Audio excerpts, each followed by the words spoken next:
Mari kita berdoa.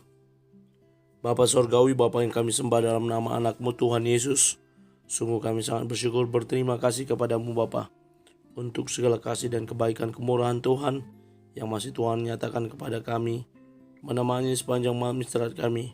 Kami boleh tidur dengan tenang, bangun dengan selamat pada pagi hari ini tanpa kekurangan suatu apapun. Sebelum kami memulai aktivitas kami pada hari ini, izinkan kami untuk bersekutu dengan Tuhan, berdoa, memuji muliakan nama Tuhan, dan mendengarkan kebenaran firman Tuhan melalui channel YouTube ini. Berbicara bagi kami Tuhan, nyatakan kuasa-Mu, nyatakan isi hati-Mu, karena kami telah siap untuk mendengarkan kebenaran firman Tuhan. Dalam nama Yesus kami sudah berdoa dan mengucap syukur. Amin. Shalom ibu bapak saudara terkasih dalam nama Tuhan kita Yesus. Semangat pagi. Bertemu kembali di channel Yonando Butar-Butar dalam khotbah 5 menit aja toko 5 untuk renungan harian.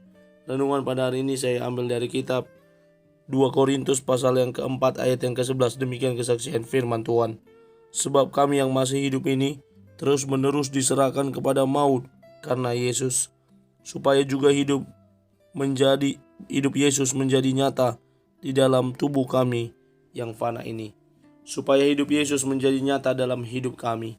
Ibu bapak saudara terkasih dalam nama Tuhan kita Yesus, mungkin kita pernah mendengar banyak kisah tentang para misionaris penginjil, di mana mereka yang dipanggil oleh Tuhan menjadi alatnya Tuhan, menjadi misionaris, menjadi penginjil, yang kemudian mereka harus mati di ladang penginjilan mereka, karena hidup mereka yang mereka serahkan kepada Kristus, karena tubuh mereka yang mereka serahkan kepada Kristus. Setelah mereka menjadi percaya, setelah mereka menjadi setia untuk menjadi pelayanan dalam penginjilan dan semuanya untuk hormat bagi Kristus. Namun dalam perjalanan pelayanannya mereka harus meninggal karena nama Kristus.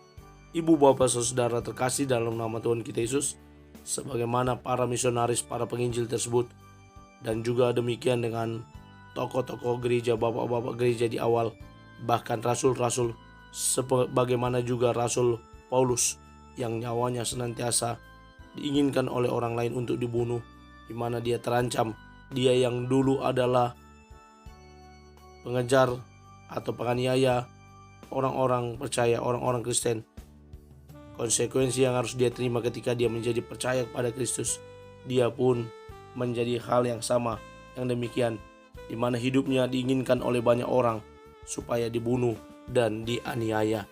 Namun hal itulah yang menguatkan Paulus sehingga dia dapat menyampaikan kepada jemaat di Korintus bahwa sebab kami yang masih hidup ini, ada perkataan kami yang masih hidup ini, berarti ada teman-teman yang sudah meninggal terlebih dahulu. Karena apa? Karena Kristus terus menerus diserahkan kepada maut karena Yesus. Karena kepercayaan kepada Yesus, hidupnya seolah-olah diserahkan kepada maut, terancam, penuh dengan intimidasi dan intervensi. Namun apa yang dikatakan oleh Paulus, walaupun hidupnya terancam, dia tetap tenang menghadapi situasi. Karena apa? Ada satu kepastian, supaya juga hidup Yesus menjadi nyata di dalam tubuh kami yang fana ini. Yesus yang dia layani, Yesus yang terus menerus dia beritakan karyanya di dunia ini, itu pula yang menjadi penyebab hidupnya terancam dan seolah-olah seperti diserahkan kepada maut. Namun kuasa Allah dinyatakan di dalam dan melalui pemberitaan Injil. Kuasa kebangkitan Kristus yang diberitakan menjadi bukti nyata bahwa mujizat boleh terjadi dalam setiap pelayanan hamba-hamba Tuhan, para misionaris tersebut. Artikel di REC berkata, kuasa kebangkitan tidak selalu berbentuk mujizat, tidak selalu terlihat spektakuler. Justru ketika kelemahan kita dipakai untuk sesuatu yang besar, disitulah kekuatan Allah dinyatakan sejelas-jelasnya.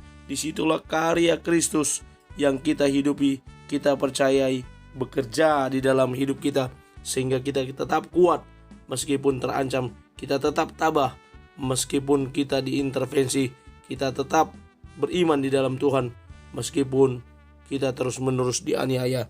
Karena itu ibu bapak saudara, mari kita tetap terhubung dengan Kristus sehingga karyanya terpancar juga melalui kehidupan kita sehari-hari. Amin. Kita bersatu dalam doa. Terima kasih Bapa untuk firman-Mu yang telah kami dengarkan pada pagi hari ini. Mampukan kami untuk menjadi para hamba-Mu Tuhan yang tetap setia dan terhubung dengan Tuhan.